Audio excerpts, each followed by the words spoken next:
It's live show number 1 because the NFL season has started.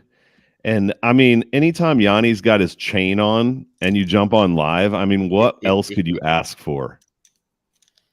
I feel like there should be some kind of sound effect to go with that, Yanni. It was like the visual's good, but can you edit this? I know we're live, but can you do a little bling something in there? Pew! boom. Whatever you got to do. I do have I uploaded this. Here we go. Ready? This is now do it. That's the best I've got, man. For now. I like it. JJ with the Bills support going on as well. What's happening, JJ? Feeling it. Feeling the love tonight. Gotta love the Bills in prime time, especially given what we just saw this weekend.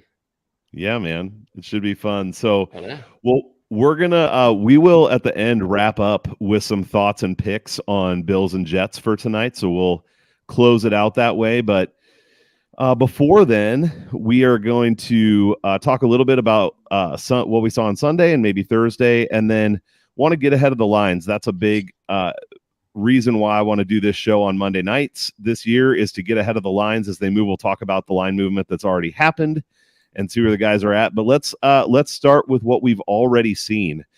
It was a football Sunday. We can at least say that for it, and a football Thursday. JJ, as you think about what you saw, is there stuff that sticks out? Like, I had messaged you guys, like, you can always react to everything, but there's a lot of noise, especially in week 1. And so it's kind of like trying to discern what is it that actually maybe matters. What did you see that you think might actually matter, JJ? I mean, obviously you're going to hear everywhere, and we live by it too. You're not going to overreact in week 1. Although I will say, just by some pure numbers, there is some, significant markups or markdowns on a few teams, on my end. And some of it probably has to do with, some injuries or whatnot, like you'll see with Cleveland in the offensive line. But the takeaways are some of these bottom feeder type teams, and you'll see it float around 0-3, straight up 0-3 against the spread for the rookie, QBs right out of the gates. But yeah, oddly enough, and here's a guy, this is coming from a guy who watched Sunday's action on Red Zone with, one of the local games on another TV. So you're not going to get a full, I watched every snap type of breakdown.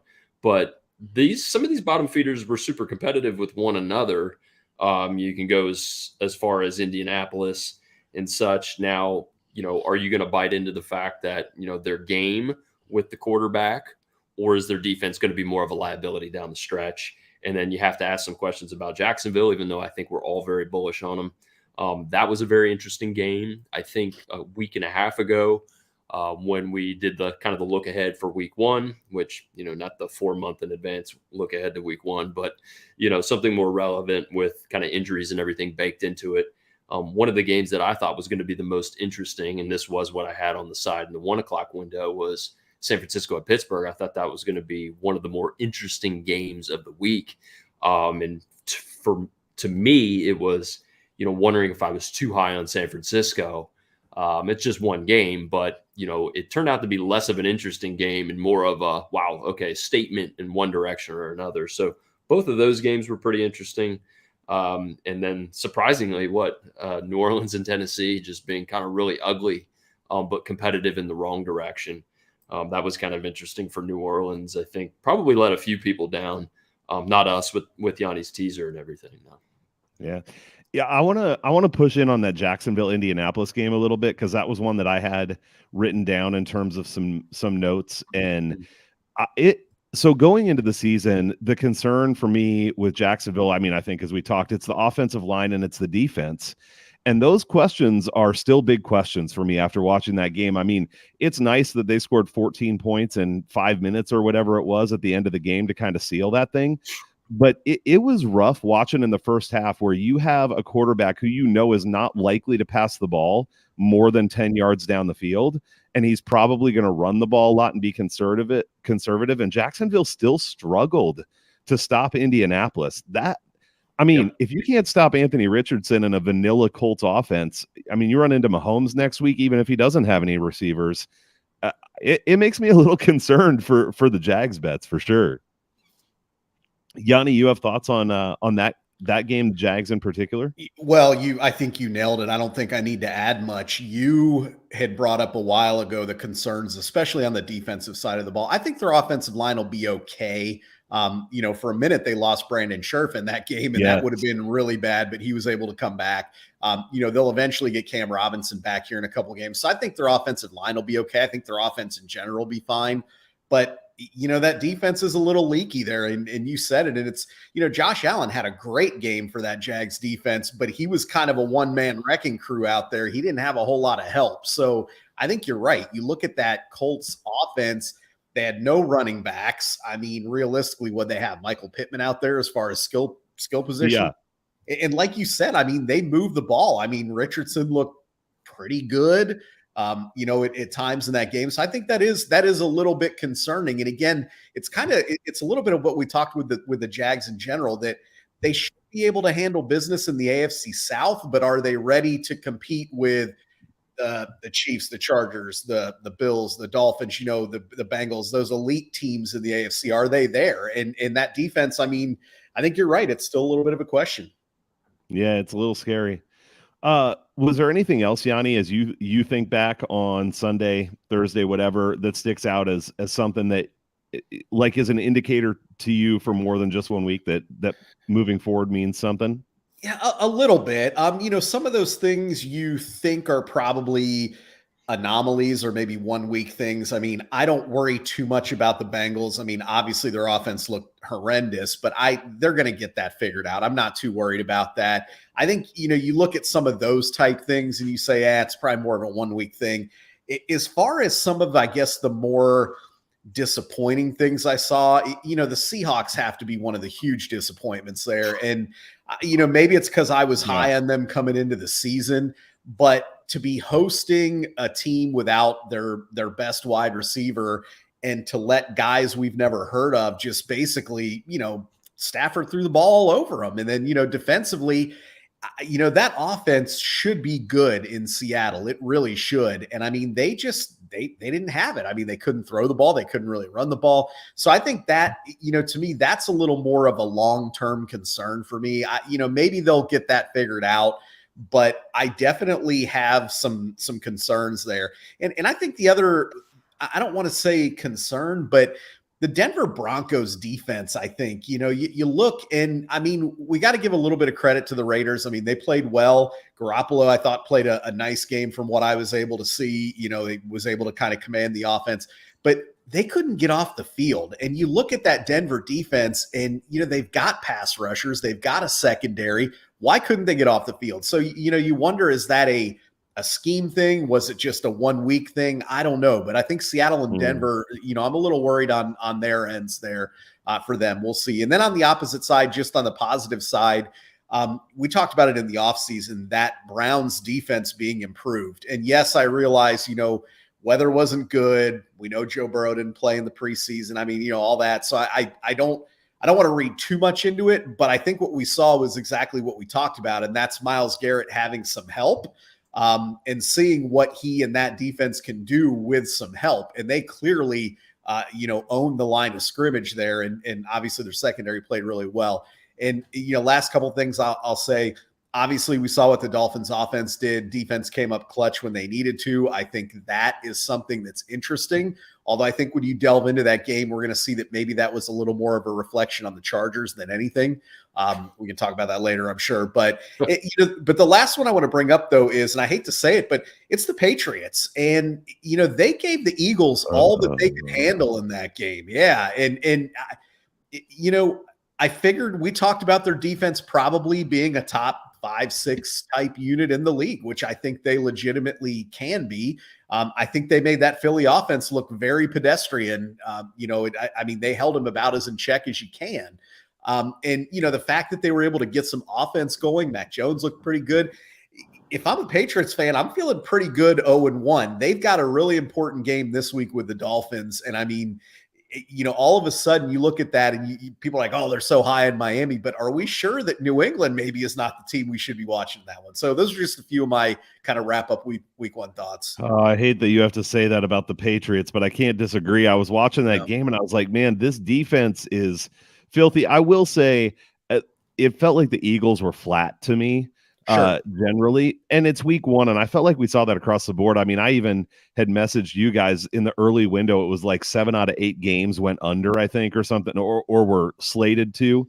So I think there was a lot that was kind of flat in that on the first Sunday, but the Patriots were definitely looked way better. Their offense looked better than I thought it would. Like Mac Jones throwing to nobody, and it looked okay. So the one thing I'm going to come back around to just real quick is the Browns. This is one that I'd written down. This team could be really good. What's up, Shady? There he is. I think this team, like you talked about the defense and the offensive weapons are there. I mean, Nick Chubb averaged 5.9 yards per carry. Again, he's over 5 yards per carry. But Watson, like even when Watson was completing passes, I mean, he almost got Amari Cooper hurt throwing behind him the one time, and Cooper stayed down for a little bit. He could come around, but I was not impressed at all by his performance in that game, even though they won the game. And so I think that team's going to be good because of their defense, but Watson didn't come out. There's all this talk of, oh, he was off for so long, and it's game one of the season, but he didn't come out to me and go like, oh, there's Watson again. It was more like, oh, he looks like he still sucks. So we may never see the Watson that we saw in his first 2 years. I mean, that just may never exist again. He's got to prove it at this point. Yep. Yeah, for sure. All right, well, that's looking back. Let's start talking through these games for week 2, and we can dive into some more than others depending on how interested you are. What I'm going to do to set it up is, and we can double check these lines as we go. But I wrote down the line on, let's see, what time was that? Sunday morning at 8 a.m. So before those Sunday games, and then again Monday morning, so this morning, and we can double check to make sure they haven't moved further. But let's talk first about the Thursday night game. Minnesota goes to Philly. This line moved from Philly -7 to -7.5. So, I mean, not a big move, but somewhat significant coming off of that 7. And then it stayed at 48.5 in terms of the over-under. Yanni, I know you've had some thoughts about this game already, I think. So what do you think about where that number stands, what you like, and do you think that line moves from there this week? I'm not sure how much this line's going to move just because it's kind of sitting at that spot. I think it's going to hover around that, 7.5 type spot would be my guess. But I got to tell you, though, and I hate to say this, Tasty, I really do, but you say whatever you need to. Well, we saw what the Eagles did last year to Minnesota, and I don't see a lot of reason as to why that would be much different this year. And you kind of mentioned the Eagles looking a little bit flat in week 1. Sometimes you need that first game to kind of get going. And sometimes it's a little bit of a wake up where, okay, maybe we're not amazing and we actually have to get out here and try. Right. So, you kind of look at that and then you just look at the matchup. I just don't think it's a good matchup for the Vikings. I think they've got their hands full. So, when you look at that there, I think it's tough. I mean, honestly, that's a big number in the NFL when you're talking about laying a touchdown plus, but I have a feeling this game could get a little bit out of hand. And if you don't like that, which I understand, we know Kirk Cousins tends to play in close games. I think actually the Eagles game was one of the few last year that wasn't close. But Dallas. Yeah. But that number is obviously sitting perfectly for a teaser. You got a home team that basically would just need to win at that point. So I think, to me, I'm looking at teasing that game for sure. I already have teased that game. And I'll probably end up betting the Eagles against the spread as well. But I hate to say it. I don't really see a big path to victory for the Vikings in that game. JJ, I know that you are big on the Vikings in this game. Tell us why. I've already teased them. And to Shady's comment here about Detroit and San Francisco. No, I'm not quite on the level of Yanni, but I was willing to do the unauthorized teaser off of 7 for Philly and go with San Francisco. So that's what I did with San Francisco and Philly. Nonetheless, yeah, I kind of my ratings, or at least the net after you work everything out for this game, really didn't end up being any different given the minor adjustments after week one. So still pretty confident above the 7. So I'm with Yanni. Like if I had to pick a side on the 7 or even 7.5, I think I would still lay it with Philadelphia. But yeah, I mean, you kind of got to wonder if, that knocked the rust off of them. Whatever you got to say about the organization, New England and Belichick, I mean, they were certainly prepared for Philly in week one. There's no doubt about it. When we talk about Andy Reid and his offense coming out of the gates or off a bye, you got to give respect to New England in that sense. So Yanni is spot on. This is a team to watch. So nonetheless, I mean, I think both teams will be ready, but just given the pure numbers, 7, more than 7 makes a lot of sense. The total, what did you say, 48.5? I'm right in this 48 to 49 range. So I don't know, not for me. Yeah, I don't have any thoughts on the total either. So this is one I can't disagree with you guys. I mean, there's no doubt that Philadelphia is a better team all around than Minnesota. I mean, we don't really need to debate that. I will say that last week, I mean, losing to Tampa Bay is bad. We talked about, I think Tampa Bay's defense is okay. And Minnesota had, Cousins had 2 fumbles and an interception. They lost the turnover battle 3-0.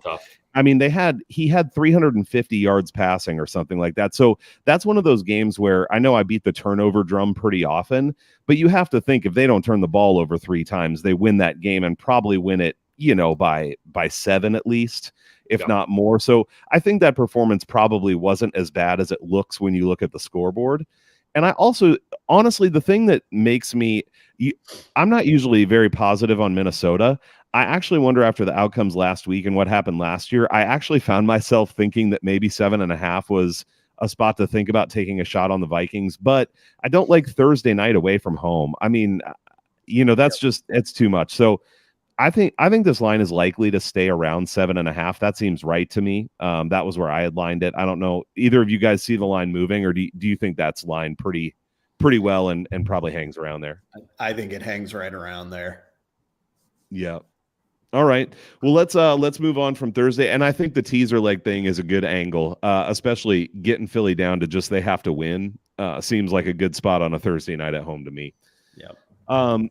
Next up, I have Baltimore going to Cincinnati, and this has stayed at 3.5. It was 3.5 at 3.5. Now it did drop down to 3 just for a minute earlier today, and then I went back to look again, and it had gone back up to 3.5. So we'll see if we get any 3s on Cincinnati. And then the total though went from 47.5 down to 45.5. So we did drop 2 points on the total.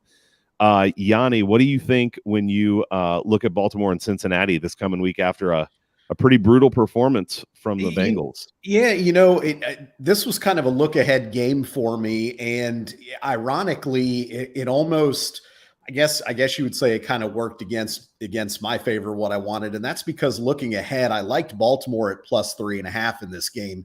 Look ahead. Now, I think, unfortunately, with what we saw with the Bengals there, we're going to see a little bit of a rejuvenated Bengals team. So, I think it's a little bit different. And I actually thought, surprisingly, like you said, the line didn't move a whole lot based on that atrocious performance from the Bengals. That probably speaks to what we said. I think most people believe that they're going to get that figured out, and that was more of a fluke type performance. But I think that, even though I hate it because it almost seems like a, whatever you want to call it, a square overreaction to the Bengals, this is less about what we saw in week one. If the Bengals had beaten up on the Browns, I would still like the Ravens plus 3.5 in this game. I actually might like them more had that happened as opposed to them losing that game in Cleveland, obviously. These teams play close games. We see it over and over again. And you kind of mentioned Cousins turning the ball over and that. The Ravens did a little bit of that too, and they let the Texans actually hang around for a little bit in the first half there before they kind of figured it out and got it going. But we saw signs of Baltimore being able to throw the football a little bit. I mean, Zay Flowers got in on the action. I think Mark Andrews will be back. Obviously, that's a pretty key injury to keep an eye on. Mm-hmm. We know they lost Dobbins, but I mean, honestly, that was kind of a 3-headed running back deal anyways there. So, I don't know that that's like a critical loss. I mean, they're pretty much used to not playing with Dobbins anyways at this point. So I think that this game's going to be really close. And I think that this is one of those cases where you look at the hook and you say the hook could matter in this game. I mean, this very likely could be a Cincinnati field goal win. And, when I look at that there, I mean, that to me is the most likely outcome of this game. And when I'm looking at that and saying, okay, Baltimore has a reasonable shot to win this game. If they lose, there's a real good chance it's going to be by a field goal. So if you're getting that hook there, I think you can like Baltimore here. I hate the fact, like I said, that Cincinnati got blown off, and I'm a little surprised that line didn't move, but I still think Baltimore's playable here. It just sucks because it seems like more of a square public bet at this point with people down on Cincinnati. Yeah, it is hard to know what to take away from that. I was looking at this game, and if it gets back down to 3, I'm going to consider a bet on Cincinnati for what you said in terms of like the bounce back and them coming out ready to play. But the thing that's likely to keep me off is I just wonder if Burrow is all the way healthy or not. It just looked so bad, and that could be because he hasn't played. I mean, that's possible, but this is one of the best quarterbacks in the NFL, and it's just pretty shocking to see him come out and play the way that he did. What did he end up with, like 82 yards passing or something like that? I mean, it was atrocious. So it does feel like a spot where the Bengals bounce back to me, but man, I just wonder if he's healthy or if something's wrong or not. So JJ, what do you think about this one? Yeah, I mean, obviously especially the first half, their lack of being on red zone was good for the under, that Yanni got us on, but certainly there was concern when I think they went up 10-0, Cleveland went up 10-0, and there was just no sign of life out of Cincinnati under duress and all that. Not the finest showing. And then they waved the white flag. Right. So is this the opposite of what we saw out of, say, like, Philadelphia, even though they were still kind of rusty going into the fourth quarter, but as you mentioned, Baltimore against a team that they should work out pretty well. But, to go back to that real quick, they even noted a couple times about the irresponsible nature of how Lamar was carrying the ball. So is that just a matter of, hey, week 1, get them coached, the offensive coaches and Harbaugh, kind of speaking more towards ball security, and you see a Baltimore team that is maybe arguably in better form, even though, again, I didn't really do too much against the Bengals, even though I think the question of, Burrow's full abilities, full capabilities, given the leg issue, I think does deserve at least a temporary downgrade or at least a wait and see.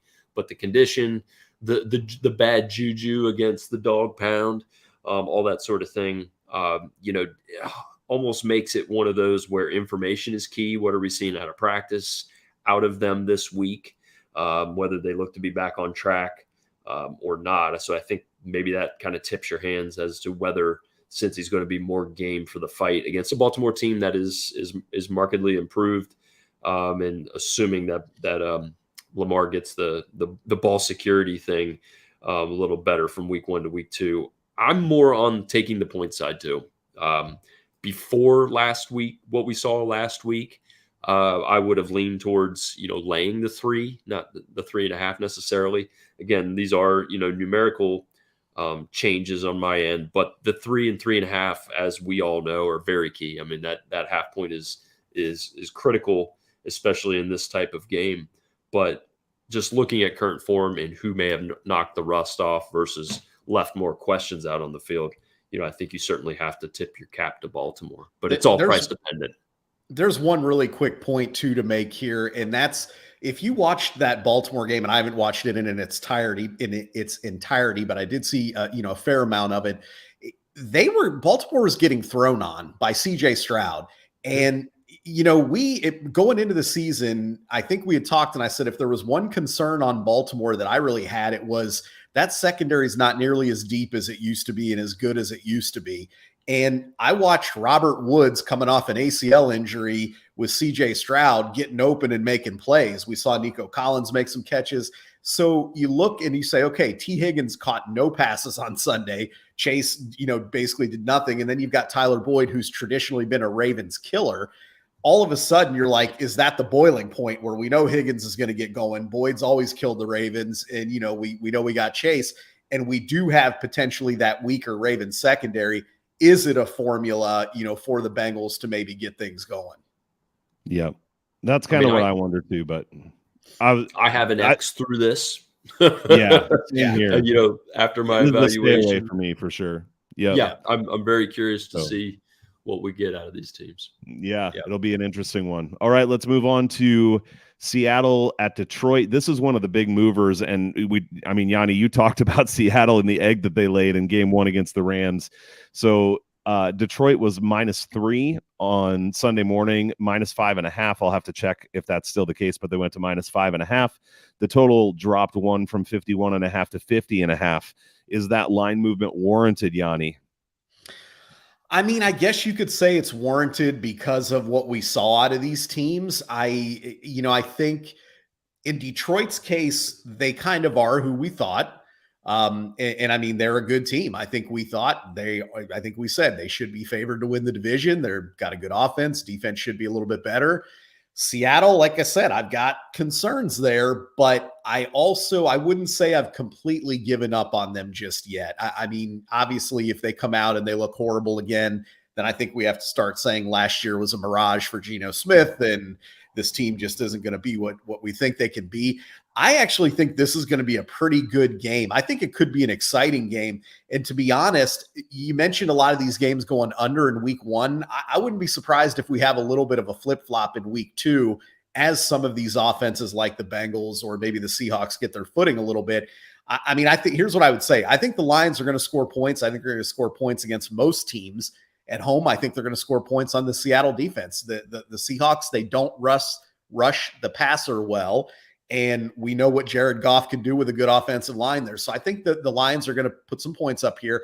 But I do think Seattle's going to find a little bit of footing on the offensive side of the ball. So with that kind of dropping under that key 51 number, it's a high number, but I think you could look at the over and at least consider it in this game. And quite frankly, if it continues to drop, if it gets into the 40s, I probably will, because I could easily see the Lions putting up 30 in this game. And like I said, I think it's going to be close. JJ, your Lions 1-0. How do you feel about this getting to 5? And I will say, I just looked, and now there are 6s at -110. Whew. Jeez, I don't know, man. Yeah, I do see that. Feel good about the Lions. I mean, just as a fan, it was pretty phenomenal. But, obviously, they didn't have Kelsey and Jones, but a win's a win. And nonetheless, KC, I think, is still the team to beat. But Detroit caught them at the right time and did what they had to do. In regard to this, the line move 3 to 5.5. Wow. Through the 3.5, through the 4, through 4. All right. So, I think Seattle probably more to do with that, but could be wrong. I mean, my Seattle number, ticked down. Detroit actually stayed the same, ticked down about a quarter point. So given the situation, I think they did what they had to do. A little bit of talk, here and there about, not, the offense being kind of sluggish. And I know Yanni and I were kind of frustrated with the lack of Gibbs. But, they did say they were trying to have Gibbs there for the playoffs. You know what I mean? Looking long-term. So you kind of wonder, like, were they playing the whole, if there's no Kelsey, there's no, strong offensive threats other than Mahomes being the primary weapon. Are they content with slowing the game down, trying to reduce the number of possessions and just run the beautiful 3-yard run to a T?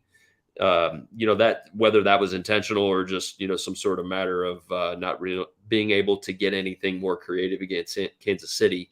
I think it's more of the former, and I'm with Yanni. I mean, I think this is going to be a little more of an open game. Detroit's back at home. What are you going to get with the extra few days of rest in scheming for a completely different team? So my number did adjust from just a tick above 3. And then when you factor in last week's performances, a tick above 4. I'm not in the interest of laying 5 or 6. That's for sure. Yeah, this is one at 6 that I'm getting interested in, to be honest. I think there is so much overreaction happening here to week one. You look at that Detroit Kansas City game, and if I was a Lions fan, I'd be pumped too. It was a great win. It was a fun game to watch. And the drops from Mahomes, like Kansas City could have won that game if Kadarius Toney could catch the ball, but he apparently can't. Right. Yes, and I hate to interrupt you, but that's the other thing, though, too, is Mahomes ain't on the rookie deal anymore. He's got the big boy contract. For and you sure. have to make sacrifices. And Tony's that 0 for 4 with 4 strikeouts or 2 for 3 with a 3-run home run and a double kind of guy, right? He's meant to be kind of like a game breaker with mad skills, but he also lays a lot of eggs, and he definitely dropped 3 passes, but that's also the caliber of guy. You don't have Tyreek Hill anymore, that sort of thing. But anyways, that's just my interjection. Again, they should have won that game if he caught those balls. Right. Absolutely. Right. So my point there is not to diss on Detroit at all, but my point is if those balls, and I agree with all the points you're making about what they have to do in Kansas City, but if they win that game by 7, I don't think this line is what it is, even though that's not a bad loss. Right. And so I think that the Detroit's getting a bump because they took out Kansas City. Also, Chris Jones signed now, and I mean, like, that doesn't matter for this game because the Chiefs aren't playing in this game. But like that made the defense softer. So I just think like Seattle's defense isn't great, but I had this game at 2.5 before I bumped it to 3.5. So at 6, I feel like I start to have some interest. And Yanni, to your point, maybe Geno is just not anywhere close to what he was last year. Maybe Seattle's going to be that 5-12 team we thought they were going to be last year, and they just saved it a year, and they're going to do it now. But I'm willing to roll the dice on that at 6 against a Detroit team that I think is good, and I think looks good to win the NFC North after this week, number 1. But I don't think they're far and away better if Seattle can be anything like what they thought they were going to be preseason. So so plus 6, I haven't bet it yet, but I'll definitely look at it. I think this is definitely the classic overreaction spot. I expect this game to be close. So I mean, when you're getting up to that 6 range, like you said, and you've got it pegged more at that 3.5 type range, I mean, you absolutely, I don't think anybody would fault you for pulling the trigger if you wanted to take the points of this one. Yeah. And I think that over too, I thought the same thing. Like if Seattle has an offense, the over looks good in this game as well. Yeah. Agreed. So if nothing else, I think you could look at the Lions team total, and I don't know offhand what it is, but it's probably sitting at 26.5, maybe 27.5. I don't know. But I think that's, like I said, I actually expect them to put up 30 points in this game for whatever that's worth. Yeah. All right. Well, let's, a couple of these we may go quicker too if we don't have a lot. So, we definitely are not cutting into Bills come hell or high water. So, so the next one, kind of a dud on paper at least, is Indianapolis going to Houston. The line did move there. Indianapolis was plus 1.5, and now they're -1. And it went from 41 to 40. That total dropped a little bit. Yeah, Yanni, any thoughts on this one? Don't care anything. What sticks out to you here? I mean, I am going to bet on this one. I'm not going to bet largely on this one. It'll probably be a half unit type bet. But I like Houston in this game a lot. I think from what I saw, and I think that line moved a little bit because I think people saw some flash from Richardson where he looked really good. There wasn't a whole lot of pizzazz from Houston overall, but like we said, they kind of battled the Ravens pretty hard for a while there. I think that at home, this is one of those games that Houston's going to win. Chances are when they play in Indy's probably going to win at home there. That's kind of my take on this. With that line moving, and I understand we didn't cross key numbers, but I like Houston to win this game. So, I mean, I'll probably, take the points here, or, probably money line bet most likely, and at least get a little bit on it here, because I think that Houston defense is not bad. If you watch them play, they're not bad. And really, their offense isn't bad either. They just have a rookie quarterback, and their weapons aren't the most explosive in the world. But again, Indy doesn't have any weapons on offense at this point. And you kind of look at Indy's defense. They played well, I think, at spurts against Jacksonville. But it's like, are they going to get a DeForest Buckner, touchdown on a fluke play? Are they going to, you start looking at some of that stuff. I think this is Houston's game to win. So, am I going to bet a lot on this? Absolutely not, because it's two of the worst teams in the league. But I'm going to get in on Houston for a few bucks here. I like Houston here as well. I think it's a good spot, and I think their defense showed up. And I think against Indianapolis, they're probably going to look better than the Jags defense did at home. I also kind of like the under here. I don't think either of these offenses is dynamic, and I thought Indy's defense looked okay for decent spurts. So against a less formidable offense, I know that under is low, but I don't mind it. Well, and actually, I eyed the under as well, but I'm going to pass on that. And really, the reason I'm passing on that is I have turnover concerns in this game. Yeah. And I think that obviously with either team, you could get short fields and pick six. I mean, we saw stuff like that happen. So that's really my concern with the under there. And I realize that's probably not a great reason not to bet an under, but I think with the total for me that low, that's what concerns me here. So I'm going to stick with the home team and try to sneak out a win with Houston. That makes sense. That's anything different for you, JJ? I agree. No thanks with the total. I'm with you. I mean, that's kind of what we saw with the Chicago game, right? It was kind of slow going, but then there was some wonky plays that kind of flipped it around. Anyways, I'm there as well with Houston, just small, as far as like 1.5 on their side. So, I mean, I'm basically looking at flipping through the number. So I'm not real excited about it, but I would be on Yanni's side if I was in that game. So, but yes, DeForest Buckner, that was the moment where I looked over at my wife when they ran it back against Jacksonville. I said, the NFL's back, baby.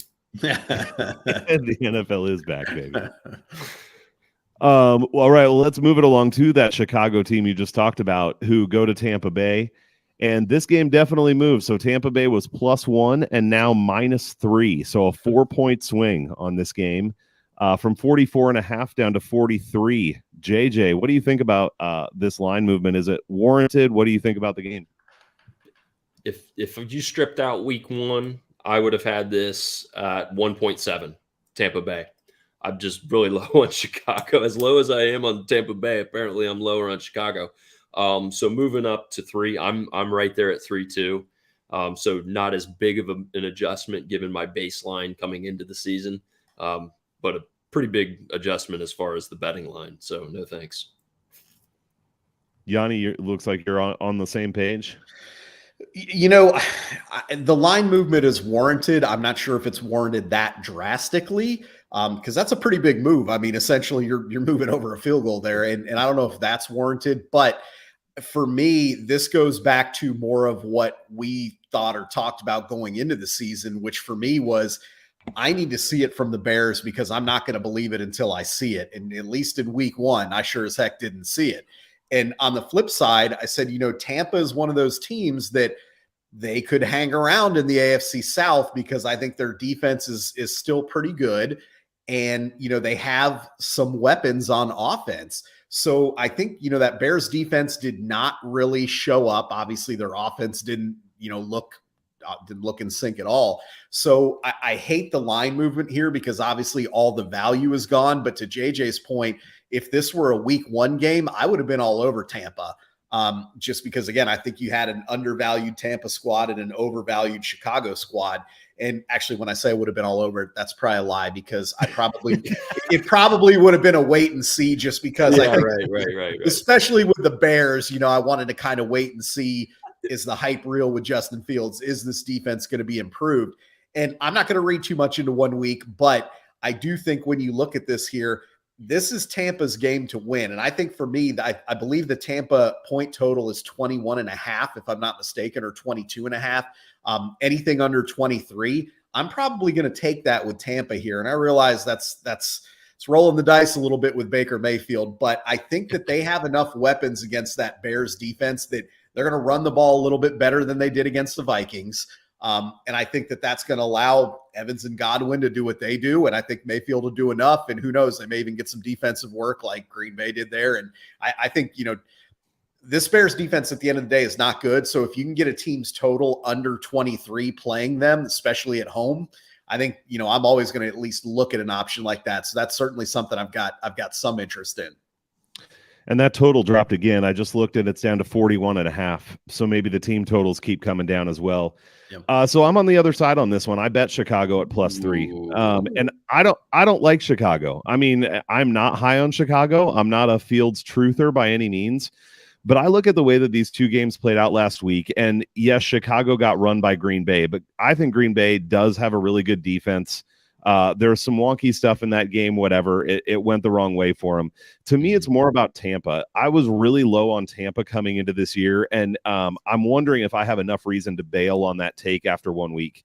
And a few of the reasons why I don't think I do. One is what I said about the turnovers in that game against Minnesota. I think Tampa Bay is going to get overvalued off of that performance. They still scored 17 points against what last year was an atrocious defense. So I'm not sure how good their offense is. Baker Mayfield took care of the ball. He doesn't normally do that very well. And even going into week one, I said what Baker does, he goes and has one or two good performances and then he falls apart. Well, maybe he'll have two good performances before he falls apart, so maybe they get it done this week. But when it swung all the way out to that field goal, to me, I just look at this being two not very good teams. And the Bears definitely were overvalued going into week one, but it feels like a swing back the other way to me.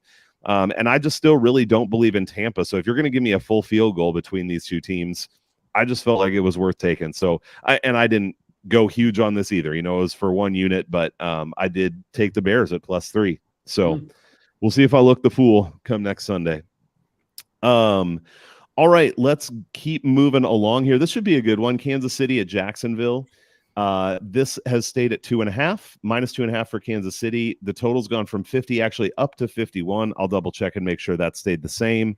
JJ, what do you think about this? And part of this too is like, do you see, what do you think about the game? But do you see these lines moving as we go through the week too? Is this something you get ahead of on one side or the other?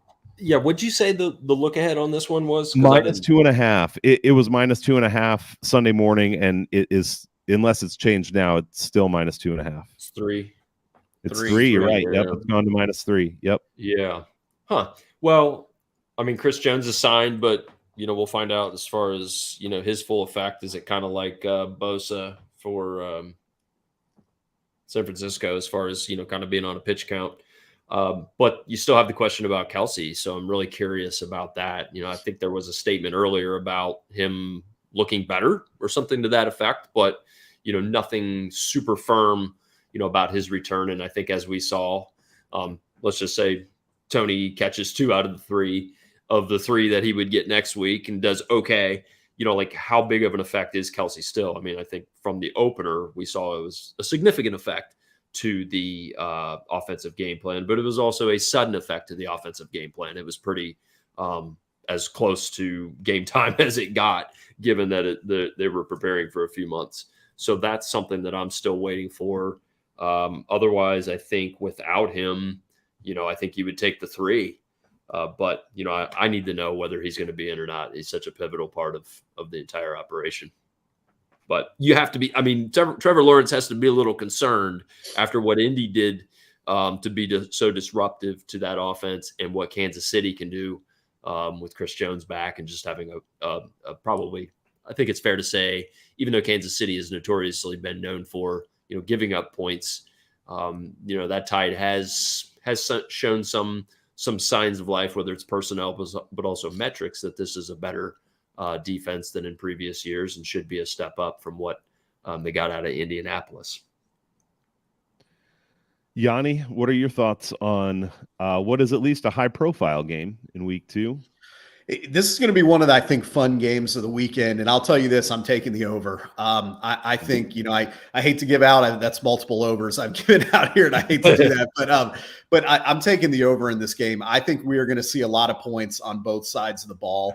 Now, obviously, JJ mentioned Kelsey is critical to that. If Kelsey is a no-go, then, I think you got to look at that separately. But to JJ's point, signs are pointing to him coming back this week. So again, I think, if you want to get ahead of that line, I think when Kelsey's announced in, if he is, that number is going to jump up a point or 2. So I think, for me, knowing that he's trending in, I'm taking the over here. I think both teams are going to score a lot in this game.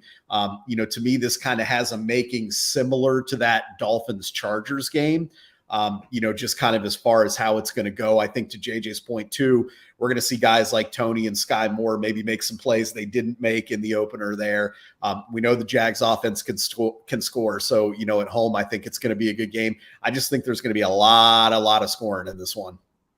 Yeah, Ridley was a beast, by the way, right? Ooh. I mean, man, we talked about him coming back with a vengeance, and he did that. That was Saved impressive. my ass. It's funny. I wanted to take a victory lap because in my preseason article, I said Ridley's the guy you got to get on your fantasy team. But then I also remember that I had Kadarius Toney in that article too. So I'm like, better just take the 1-1 in there and move on. So Yanni, do you not know that this is how Twitter works? You victory lap the things you get right, and then you just let the rest fade into oblivion and pretend it never happened. That's how that works. Kadarius Toney, I don't remember that. Did I say I don't remember saying that. Go adjust that article, Yanni.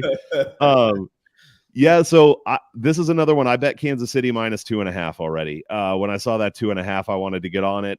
I think even without Kelsey, again, all the mistakes could happen again, but I feel like Kansas City was on the precipice of still, I mean, I just think this is still one of the best teams in the league, and I'm concerned, like I said before, about Jacksonville's defense. And with Chris Jones back, I do think there can be some pressure coming from that Kansas City front on Trevor Lawrence. And not that he can't escape it and make some plays. He can, and he's got good playmakers. But I really like Kansas City in this game, and I like it at -3. I would get it at -3 because I do think if Kelsey's in, it goes to 3.5 probably. And so you end up not getting that hook. Now, if he's I don't know, could it come back to 2.5? I suppose it's possible. And I do like the over. I also, depending on where it opens, wouldn't mind the Kansas City team total over on its own in case that Jaguars, again, the Jaguars offense, while they had their moments that looked great, until the end of that game, they were pretty stymied by the Colts. And that just has me a little bit scared on their offense week to week. So I don't mind the over, but I don't mind the Kansas City over too. Kind of high on them this week, I guess. That's fair. So, all right. Next up is Green Bay and Atlanta. This went from Atlanta -1.5 to +1 because Green Bay is awesome after destroying Chicago. And the total went from 41.5 to 41. So, Yanni, thoughts on this barn burner? I mean, first of all, I don't think there was any reason for line movement here. Like you said, Green Bay took care of business. They beat the Bears, whatever. We're not getting key numbers either way. This didn't move, in front of or behind a 3 or anything like that. So to me, I have no feelings any different than I would have really a week ago or this morning. I don't like this game just in the sense of I want to see Green Bay. I want to see more from them. And I know that they eventually ended up laying it on the Bears there, and good for them. But I want to see more. And same thing on the Falcons. So I think the Falcons are a lot of what we talked about in the offseason, which is they're improved defensively. They have some weapons. We know they can run the football, but what is Desmond Ridder? And I don't like Ridder in this game. I think that he could be a potential liability here.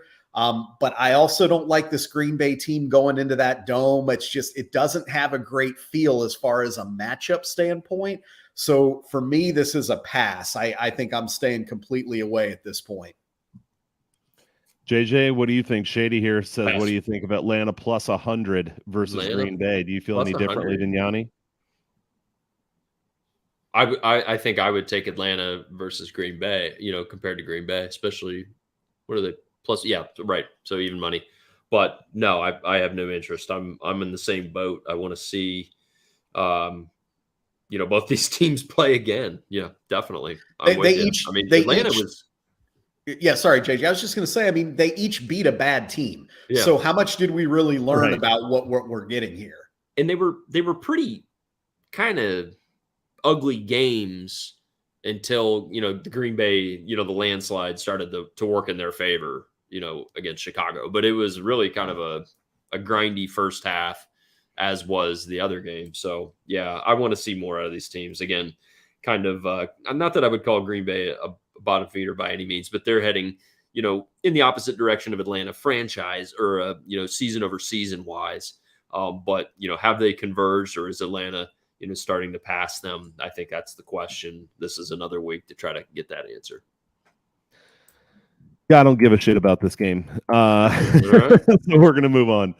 All right. The next one up, a little tougher to talk about because Buffalo hasn't played. Maybe, just any quick thoughts. Vegas goes to Buffalo. It stayed at -9.5. We haven't seen Buffalo yet, so that's not surprising. 47.5, the total. Any quick thoughts on that one? I'll just say, I mean, I think a lot of it, we'll kind of see what Buffalo has here. That game is a pass for me, and not just because of my conflict of interest, but I think the Bills played a lot of one-score games. So, I think if I'm looking at that, you have to take the points. If you put a gun to my head and say, bet this game, I'm taking the points with the Raiders. I talked about how, at the beginning with Denver, I mean, the Raiders looked okay. Like, they looked like a competent football team, maybe not great, but they look like they at least aren't a team that's going to get run over. So I think that that's tough going across the coast and playing in a tough environment like that. But again, we saw the Bills play a lot of one-score games, and that many points. I would say if I had to, and I'm not going to, but if I had to, I'd take the Raiders. I'm on the same page with you. And I'm not going to bet it either. I think it's fine. I want to leave it alone. But if I had to bet it, I would bet the Raiders there as well. Yeah. JJ, any thoughts from you on that one? It was the best of times. It was the worst of times with Jimmy G last week because I was on the Raiders, also in the Raiders in the pool. And it looked pretty ugly there, but somehow they turned it around. But yeah, this is a totally different ball of wax. I want to see a little Buffalo different tonight, obviously. Well, but, I will say this not necessarily for this game and wager, but sneaky good acquisition getting Jacoby Myers to go opposite of Devontae Adams on that team. I mean, he looked really. I mean, he didn't catch a ton of passes, but he looked really good out there. And I think having that person opposite of Adams, that you can rely on. I mean, that's big. I agree. I was pretty impressed. There were drives where I was completely impressed by the Garoppolo to Adams connection, without a doubt. And Myers was making good plays. But yeah, they seemed to be in sync. Obviously you got to take the lumps to go with it there with Jimmy trying to force it there down in the red zone where they could have gotten a field goal. But I think they are interesting to keep an eye on. And if anything, they were our best friend to keep Kansas City's divisional chances in the driver's seat. There you go. One thing to keep an eye out for this week is Jacoby Myers did get injured in that game. I just went to try to look and see any information about it, and looking quick, I couldn't find anything about how serious it is. Did he not come back in that game when he went out? Oh, did he? I'm not positive on that, but I thought he came back in. Okay, that's possible. Yeah, just something to look at. Because I agree, that was a good pickup for sure. Good point though. I don't know for sure. That's a good question to look at for sure. Yeah, go look it up, people. We can't tell you all the injuries. You got to look up some of it for yourself. Well, and let's all just hope that he's out for week 2 and returns in week 3. I mean, that's right. Yeah. You and Shady are going to be enemies next week. I'm not worried about this. So. All right, Chargers, Titans. Chargers -3. Once again, apparently the Chargers are going to just be -3 every week. 46.5 goes down to 45.5.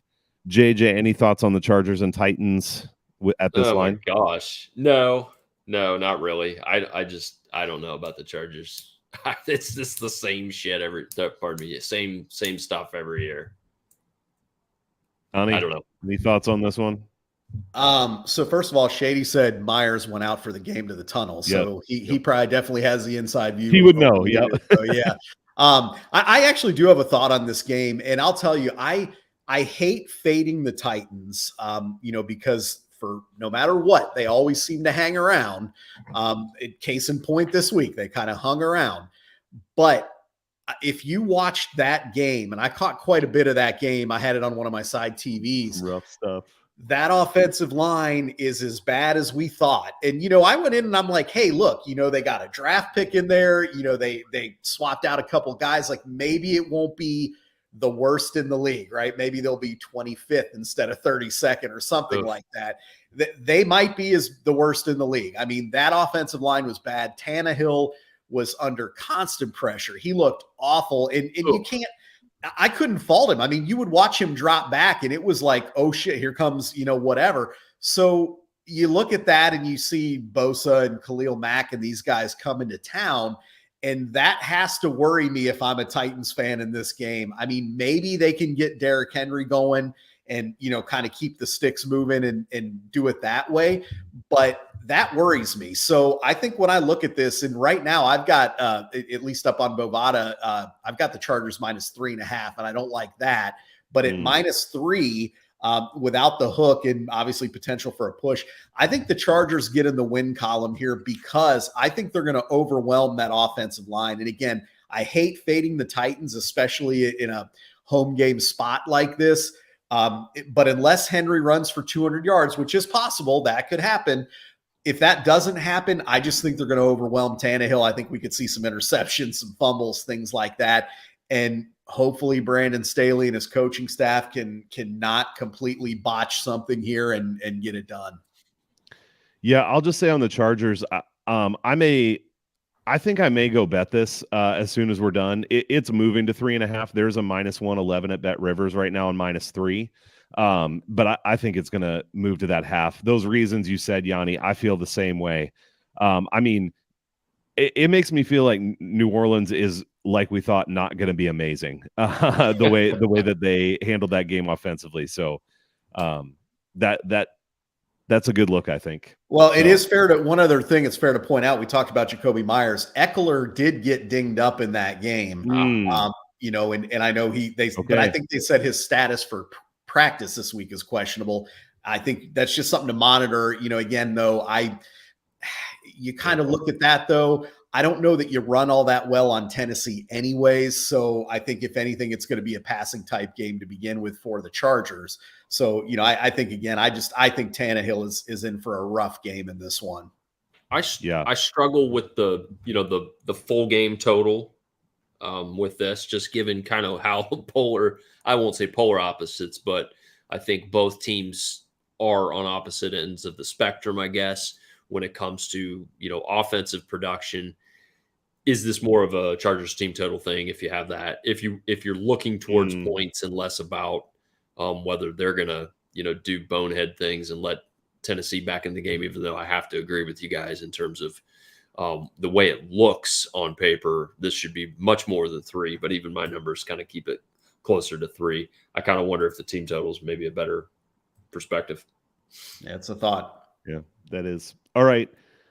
Next up, San Francisco goes to the Rams. This went from San Francisco -6.5 to -7. Again, I will check and make sure that's still there. It's stayed at 8 at 40. right now. It's what? It's at 8 on Bovada. Oh, there it is. Yeah. I got in on a teaser on this one already, at least. JJ, it sounds like you did as well. Yanni, I don't know if you've done. Did you do anything with this one yet? Yeah, I've got the Eagles and Niners teased. So. Oh yeah, there you go. There you go. Yeah, right. Who else did I tease? Oh no, you know what I did? This gets further on, but I did a Giants Niners money line parlay that was -111. So, kind of similar. Yeah. Any thoughts on this one? Quick. Again, I think this is likely a Niners beatdown. The Niners look great. I think the Rams probably overperformed. Now they have to play a real defense. Yeah, I think Stafford, kind of like we said with Tannehill, this could be a rough go for Stafford in this one. Yep. Anything to add, JJ, on that one, or should we move along? Agreed. All right. Let's go to that Giants game. So the Giants went from -5.5 to -4.5. The total from 39 to 38.5. We are looking at no points in this game. Here's my thought on this one. Yes, the Giants just got steamrolled. However, the beginning of that game, they moved the ball well on their first drive, and then they had that blocked field goal that was run back for a touchdown. And I think they would have gotten, manhandled by that defense from Dallas anyway. Dallas's offense looked good, not unbelievable. So I think that game ends up quite a bit closer if you don't get off to such a terrible start. I think Brian Daboll is a great coach, and the Giants just aren't going to be outmatched. It looked to me in that game last night like you've got one guy who runs like a 10-second 100 meters, and then you got me running against him. And it's like, what the hell are you going to do? Let me run 30 meters and maybe I can come close. That there's just not going to be the talent gap between the Cardinals and the Giants that there was. And I have a lot of faith in Daboll. I think after getting humiliated like that, they're going to want to bounce back. So I think the Giants roll here, actually. Any thoughts from you guys on this game with the Cardinals? I think it's important, very important for the host and producer to pander to its audience. So you need to make sure to give the Cowboys enough props. The Cowboys late. Let me just read this. The Cowboys are the best team in the NFL. That is not an overreaction. And Pig, you can reach out to me anytime. It's a one-man band here, so it's the producer too. The Cowboys did look like, hey, I already took the Cowboys over. I already said they're going to give the Eagles a run for their money in the NFC East. I don't know what you want from me, man. All right. That's it. We got Any Super Bowl other features on them Giants too. Cowboys talk? Well, I mean, enough said about the Cowboys. I mean, you don't have to say anything. They said it for themselves with anybody who watched that beatdown for however long people could tolerate it. I'm with you 100%. I love the Giants this week, and I'm on Operation Fade the Cardinals. And I know they gave Washington all they could handle, and I got to admit, I was pretty nervous about that teaser there. But I'm on Operation Fade the Cardinals here. Josh Dobbs, I mean, he is in a no-win situation there. I mean, he's not great to begin with. So you look at that, and I think you're right. I think the Giants rebound here big time. And one other thing, and I could be wrong, so someone feel free to correct me, but I don't think the Cardinals won a home game last year. I think they lost every game at home. So they have no home field advantage, essentially. So it's not even like you'd say, well, Giants are going on the big deal. I think when you look at this is the Giants game to bounce back. Like you said, this is that 27-10 Giants win that they come back and they kind of reestablish that they're at least a legitimate NFL franchise. Because they didn't look like it against Dallas. No, they did not. They won, I think they won one home game. They beat New Orleans last year. But that was a Thursday night too. Yeah, that was the Andy Dalton. Oh. Yeah, that's right. Yep. Poor Andy. Now Pig thinks it's a good show. Now that we got the Cowboys loving here, I see you. JJ, any other thoughts for you on the Cardinals and Giants? No, I'm with you guys as far as who's legit and who's not. But is this like a Cardinals team total under sort of thing? Here I'm asking dumb questions. Sorry. Let's move on. we're down to like 10 minutes before game time. So, yep. All right, let's go through. We got like 5 games left. We're going to go quick. Jets and Dallas. Obviously, this line stayed the same because we haven't seen anything from the Jets. Dallas -3 at home, 46.5. Any strong feelings? And again, especially part of this is like, if you have any strong feelings on where you think lines might move during the week too. Any strong feelings on this one? This is the Cowboys, and this is not an overreaction. This was something in a look-ahead line before the Cowboys put that beat down on the Giants. They are going to do not quite what they did to the Giants, but they're going to have their way, I think, with the Jets in that game. You heard it here. That's enough for me. JJ, thoughts on any thoughts on that one? I'm trying to get this Cowboys bet in before kickoff. Got some things to get in. Yeah, love it. All right. Let's go to Washington and Denver then. This line has stayed at -3.5 for Denver, from 41.5 to 40.5. This is another game that I don't really care about. I don't know if Denver's going to beat anyone by 3.5 ever or 4, but man, no excitement for me on this one. Either of you? No, this is a pass. No.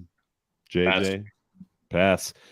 3 to go. Miami. Okay, this one's interesting. We got to spend at least like 2 minutes. Miami -2.5. That stayed the same. 44.5. It's gone up to 45.5.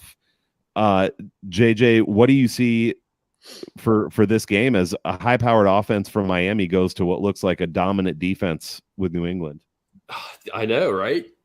I mean, I'm stuck on the total. I kind of have this is again, you have a stronger under team in New England, down around the 42 side, and you have a Miami team that tends more towards the 49. Although, we talked about it, kind of the questions as far as whether Miami was going to have a good enough offensive line to put up points.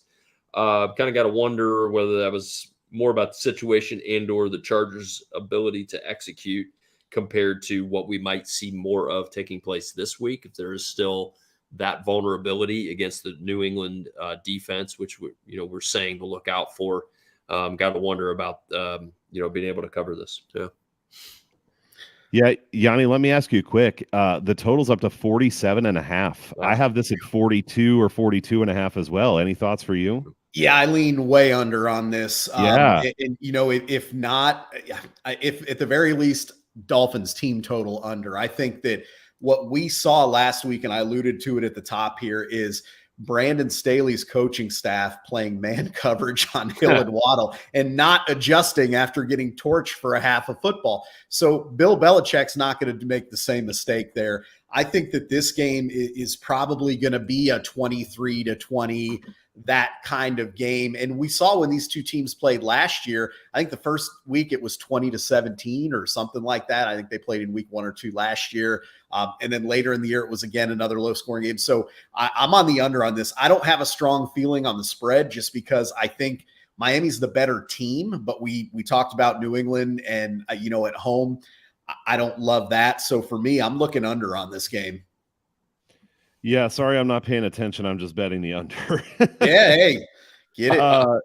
This is one that, it makes a lot of sense to me. I think Miami's going to actually struggle a little bit offensively here. They are super explosive, but if you can take away their primary weapons, I think that they could struggle some, and that's exactly what Bill Belichick does. And I still am not totally sold on New England's offense. I think they might be better than I thought, but I'm not super afraid of them, so I like it. That's fair. All right, New Orleans, Carolina. New Orleans went from -1 to -3. The total went from 42.5 to 40.5. I know we are running out of time before game time. Strong feelings on this one or no? Pass. Yeah, it's a pass for me too. I liked New Orleans on the look ahead. Unfortunately, I didn't bet it at 3. I don't like it as much. I do think that I think, first of all, let me just say, I think Bryce Young has a future in the league. I mean, he showed some poise. He showed some, a little bit of good things here and there. But overall, that Panthers offense is just not good. I think they're going to struggle to score points every week. And I don't think this week is any exception. I mean, if you told me I had to bet it, I would take New Orleans, but at 3, I don't really like it. If it goes to 2.5, I'll probably get in on it, but I don't think that's going to happen. I think if anything, we'd see 3.5. Yeah, I'm with you, Yanni. I wouldn't mind New Orleans straight up, but I don't have a lot of faith in them after what I saw last week. So, no. All right, let's end with this. It's a barn burner. Cleveland to Pittsburgh. This went from Pittsburgh -1 to Pittsburgh +1.5, 43.5 down to 42.5. Quick thoughts on this one, JJ, or does this kind of feel like a stay away for you as well? This is another, I got to see these teams play again. Especially if Jack Conklin's out for Cleveland, a big part of that offensive line, which is its hallmark, especially given our skepticism whether Watson's going to be even 70% of the guy we got in prime in Houston. So I'm staying away. I want to see these teams operate again. Another division grindy divisional matchup. I'll watch. Yanni, you? Same. I don't know if Cleveland. I got to see that defense again. And then obviously I think with Pittsburgh, we got to see is what we saw a result of a really good San Francisco defense and, week 1 rust, whatever you want to call it, or is their offense really not that good? And I don't think we fully know the answer to this yet. I can tell you this. I think Pittsburgh wins the game. I think they come away with a win here, but yeah, no, I think Pittsburgh wins here, but I'm not betting on that though. Yeah, I'm not betting on it either. I don't know what to think of these teams right now. I think I'll just watch this one and see. Yep. All right. Hey, before we cut it and go watch some football real quick, do you have a best bet for tonight or just watching? I'm mostly watching. I have Dalton Kincaid over reception prop at 2.5. It's a little risky because kind of like Jahmyr Gibbs on that Thursday night game, we don't know if he's going to get 27% snap share like Gibbs did. All signs point to him being a pivotal part of the offense here. So I think he catches 3-4 passes. But again, it's play at your own caution based on the fact that what we saw with Jahmyr Gibbs could happen with Kincaid here. But as far as the game, I'll be honest with you, and I hope I'm not I hope I'm just reading a little bit into it, but I watched this Jets team really bully the Bills a year ago, and I don't know that that's not going to happen again.